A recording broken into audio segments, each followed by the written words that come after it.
Essentially what it is that wood for me is an absolute passion. And so I come to you really as a dilettante, but I trust that what I have to say will interest you. I want to talk today about the art of furniture making, modernity balanced by tradition in the state of Vermont. Now you probably wonder, where the bloody heck is Vermont? As you can see from these two maps, it's tucked in the northeast corner of the United States. It's the sixth smallest state in the nation, a very small state, heavily forested and rugged. 79.2% of Vermont is woodland, as we see from this autumnal picture. Although it is a state of only 625,000 persons, it has thousands, probably tens of thousands of woodcrafters. The city of Burlington, Vermont is the largest city in Vermont. It holds 40,000 souls. Within an area of roughly 300 square meters, there are 4 stores that sell woodcraft. Here we see 2 of them, which are within 200 meters of one another. These woodcrafters of Vermont vary tremendously in what they do. They make small kitchen utensils as well as large post and beam houses. But they are united by 2 factors. One, their dedication to hand craftsmanship, and secondly, to something that in American English we call soul. Soul is a dedication to excellence. It is a dedication to one's art. Now this is true of furniture crafters, whether they own small factories or whether they have just one-person operations. On our left, we see a very small factory. It is the Vermont Farm Table Factory in Bristol, Vermont. It employs 4 persons. We'll come back to the Vermont Farm Table in a while. On our right, we see a single-person operation, Brian Jones of Williston, Vermont. Here, Brian is standing before what will become a one-of-a-kind table. Again, we will come back to Brian at a later time. But first, I wanted to speak of the rocking chair. Most of you, probably all of you, know what a rocking chair is. The modern rocking chair was created, as far as we know, in England in the 18th century. The earliest known rocking chair dates to 1737. Here on our left, we see a 19th century rocking chair. On our right, we see a Vermont folk rocker. Let's take a look at the Vermont Folk Rocker Factory, which is in Stocksboro, Vermont. On our left is the artist, the creator of the Vermont Folk Rocker, a man called Jim Geyer. In 1975, Jim began playing around with, experimenting with the rocking chair, hoping to make the rocking chair much more comfortable, particularly on the seat and on the back. Any hard wooden chair can be quite uncomfortable if one sits on it for a long period of time. But the essence of the rocking chair is essentially to give a person a sense of comfort. And so Jim began, as we see with this rocking chair on the right, to experiment with a way of massaging the back as one rocked. One visits the factory in Stocksboro and sees the production of these rockers. Here on the far left, we see the frames which have been crafted by the persons employed by Jim. Jim makes between 280 and 300 rockers a year. Therefore, by the way, they are quite expensive. I know, having visited his factory, and I brought my daughter with me, she fell in love with a rocking chair and I purchased one for her. The cost in American dollars is $1,600 per rocking chair, not inexpensive at all. But essentially what Jim does is to craft the rocking chair in pieces. He makes the rocking chairs in 4 sets annually, each set between 70 and 75 rockers. The frames are crafted right there in the factory, as well as the various blocks of wood, which will be made into the back and the seat of the rocking chair. You see on our left a pattern board. Note the deliberate eccentricity of the squares.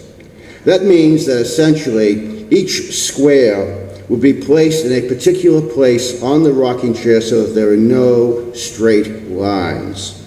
In this manner, they are able to massage the back and the seat as one rocks. Now these particular pieces that are put together to create the back and the seat of the rocking chair are made from 3 different types of wood: hard maple, cherry, and locust. Now these 3 types of wood will be put together in various configurations so that each chair becomes distinctive. Indeed, one might say each chair becomes unique. And therefore the person ordering the chair is able to, given his or her aesthetic considerations and predilections, is able to have a chair that suits one's particular mood. The Vermont farm table that I spoke of a bit earlier, which is in Bristol, Vermont, specializes in the making of a wide variety of craft items. On the far left of our screen, we see recycled barn board. Vermont, being a rural state, has hundreds, no indeed thousands of barns. Many of these barns are over 200 years old. But of course, time does take a toll on the barns. And as a barn is either repaired or torn down, that wood is recycled. The wood is recycled and becomes exceedingly dear, quite expensive indeed. One can spend $500 in fact for a square meter of barn board, given its beauty, the fact that perhaps this particular piece of wood has weathered for 100 or 200 years. It's used largely for decorative purposes, but could also be used in the creation of small pieces of furniture.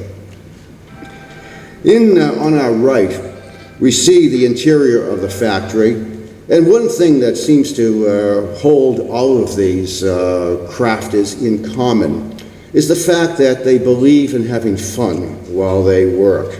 Here we see the foreman of the factory. His name is Noah, with his dog Sam, and they're just taking a little break for themselves, riding around the factory. Perhaps some of you have heard of Ben & Jerry's ice cream, which comes out of Vermont. The motto of Ben & Jerry's ice cream is, if you're not having fun, why do it? And indeed, many of these Vermont crafters seem to have that same attitude. Have fun while you're essentially doing what is passionate for you.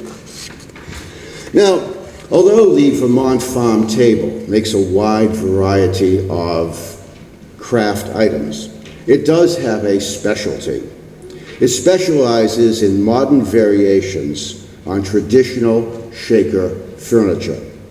Here on the left, we see the showroom in Burlington with a modern adaptation of a Shaker table, and we see on the right some adaptations, some modern adaptations of Shaker furniture.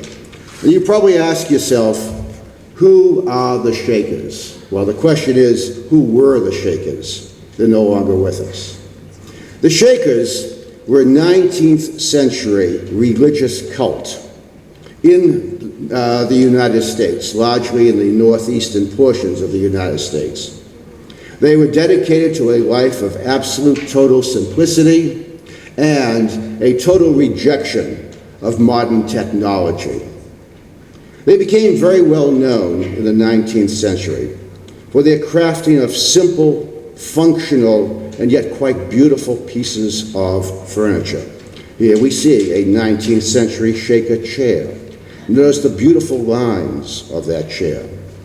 Well, in Vermont, many of the furniture makers, the Vermont farm table, particularly amongst them, are making modern adaptations, as I have suggested, of Shaker designs, of traditional Shaker designs. And I think even the Shakers would approve of this modern design of this table here. What we see are the clear lines of a Shaker table married to what I would call art moderne. It really does indeed breathe the spirit of both the late Art Deco as well as the Shaker. Again, as I noted earlier, these crafters, particularly at Vermont Farm Table, take their art seriously, but never themselves. This is not a bad motto to have. This motto, which is emblazoned on their walls: make it yours, love it, beat it up. They also indeed even make baseball bats. Now, I'm not going to try to explain baseball to you. Baseball is only slightly less esoteric than Byzantine theology. However, baseball is a passion in the United States, and indeed, if one wants a wooden baseball bat, which is made from ash, one must indeed go to Vermont Farm Table. Finally, we come to the art of Brian Jones. He is a single entrepreneur, a single craftsman, works by himself. The Vermont Farm Table employs 4 crafters. As I said, Jim Geyer employs 7 to 10 at the Vermont Farm Rocker. Brian does everything for himself. Here we see 2 of his pieces. It's a cabinet which he constructed to hold various sculptures and also first editions of books. And on our right, we see a cabinet for the same patron, which was created to hold a bunch of statuary of the Chinese Bodhisattva Guanyin. Here's another view of the Bodhisattva's cabinet. Notice the way in which the front of it has been curved by Brian, who works, again, as I said, totally by himself, and also the glass, which, by the way, he also crafted. This particular piece of cabinetry, by the way, has nothing but non-toxic, natural stain veneer. In fact, that is something that unites all of these crafters. They do not believe in using toxins of any sort. All of their veneers are natural and non-toxic. Now, we all have bookcases in our houses, and bookcases can be quite plain and quite functional. This particular bookcase, which is also in this apartment which I'm photographing, was made by a master carpenter who does not claim to be a master craftsman, who does not claim to be a master furniture maker, but indeed calls himself simply a carpenter. It's a very functional, very useful bookcase. Here is one of Brian's bookcases, also in this apartment, which I was privileged to enter and to photograph. In Brian's hands, a bookcase now becomes a work of art. This particular bookcase probably took Brian well into a month of hard labor to craft, and indeed, of course, it is quite costly, but indeed one of a kind. Brian, and also so many of the other crafters with whom I have spoken, whom I interviewed, use nothing but mortise and tenon joinery. One will look in vain to discover a nail or a screw in any of their furniture. Everything is done in the traditional manner, and yesterday, of course, we heard from this very lectern about mortise and tenon joinery. Anyway, there is so much more to tell you about furniture making in Vermont. But my very dear friend, Peter Boss, told me that if I went 1 minute over 20 minutes, that he would take me out and whip me. And so, therefore, lest, Peter exert himself by whipping me, I will simply say there's so much more to say about Vermont handicrafts. But if I am privileged to come back to talk to you again, I would love to talk about other handicrafts, such as boat building and house building and the like. Again, I thank you very much for your kind attention.